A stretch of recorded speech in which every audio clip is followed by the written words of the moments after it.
বন্ধুসকল নমস্কাৰ আশা ৰাখিছো আপোনালোক সকলো কুশলে আছে আৰু কুশলে থাকিব লাগে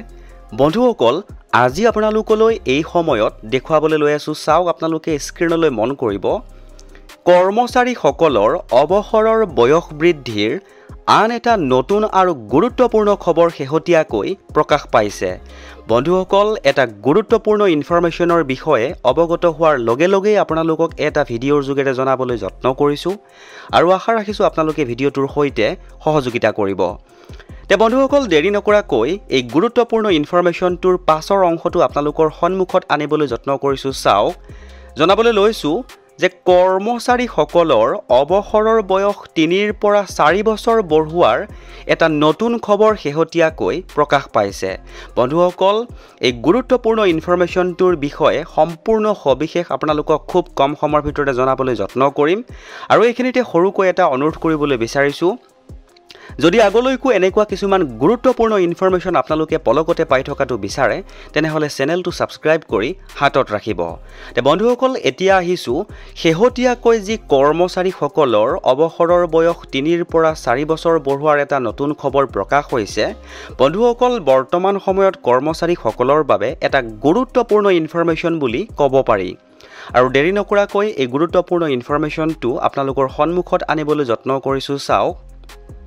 আৰু এইখিনিতে জনাবলৈ লৈছো যে এই গুৰুত্বপূৰ্ণ ইনফৰমেশ্যনটো এখন আখাৰীৰ অনলাইন নিউজ পেপাৰে খুব সুন্দৰকৈ প্ৰকাশ কৰিছিলে আৰু তেওঁলোকে যেনেকৈ প্ৰকাশ কৰিছিলে হুবহু ঠিক তেনেকৈ আপোনালোকৰ সন্মুখত ইনফৰমেশ্যনটো হাইলাইট কৰিবলৈ চেষ্টা কৰিছো দেখুৱাবলৈ লৈ আছো চাওক চৰকাৰে ৰাজ্য চৰকাৰৰ কৰ্মচাৰীৰ অৱসৰৰ বয়স বৰ্তমান 61 বছৰৰ পৰা 3 পৰা 4 বছৰ বৃদ্ধি কৰাৰ সম্ভাৱনা গম্ভীৰভাৱে বিবেচনা কৰি আছে যদি এই সিদ্ধান্ত গ্ৰহণ কৰা হয় তেন্তে 2025 চনত অৱসৰ লবলৈ থকা প্ৰায় 10000 জন কৰ্মচাৰীক একমুঠতে 5000 কোটি টকা অৱসৰ ভাত্তা দিব লগা হ'ব যাৰ ফলত চৰকাৰে এটা ডাঙৰ আৰ্থিক বোজা বহন কৰিবলগীয়া হ'ব পাৰে এটা গুৰুত্বপূৰ্ণ ইনফৰমেশ্যন বুলি ক'ব পাৰি কাৰণ কৰ্মচাৰীসকলৰ অৱসৰৰ বয়স 3 পৰা 4 বছৰ কৰাৰ এটা গম্ভীৰ বিবেচনা কৰি আছে বুলি এটা গুৰুত্বপূৰ্ণ খবৰ প্ৰকাশ পাইছে তে বন্ধুসকল দেৰি নকৰাকৈ পাছৰ অংশটো আপোনালোকৰ সন্মুখত হাইলাইট কৰিবলৈ যত্ন কৰিছো চাওক সূত্ৰ অনুসৰি কিছুমান মন্ত্ৰীয়ে অৱসৰৰ বয়স 2 বছৰ বৃদ্ধি কৰাৰ পৰামৰ্শ দিছিল যদিও আন কিছুমানে 4 বছৰ পৰামৰ্শ দিছিল যাতে 65 বছৰ কৰা যায় এটা গুৰুত্বপূৰ্ণ ইনফৰমেশ্যন তথাপিও এতিয়ালৈকে কোনো চূড়ান্ত সিদ্ধান্ত গ্ৰহণ কৰা হোৱা নাই কাৰণ ছাত্ৰ-ছাত্ৰী আৰু নিবনুৱা যুৱক-যুৱতী সকলৰ পৰা সম্ভাৱ্য প্ৰতিবাদৰ আশংকা আছে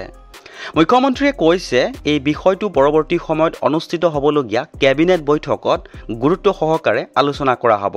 বন্ধুসকল এটা গুৰুত্বপূৰ্ণ ইনফৰমেশ্যন বুলি ক'ব পাৰি আৰু এই গুৰুত্বপূৰ্ণ ইনফৰমেশ্যনটো আছিল তেলেংগানা চৰকাৰৰ আৰু ইনফৰমেশ্যনটো পোৱাৰ লগে লগে আপোনালোকৰ সৈতে শ্বেয়াৰ কৰি দিলো যদি ইনফৰমেশ্যনটো ভাল লাগিছে তেনেহলে আপুনিও এবাৰ শ্বেয়াৰ কৰিব বুলি আশা ৰাখিলো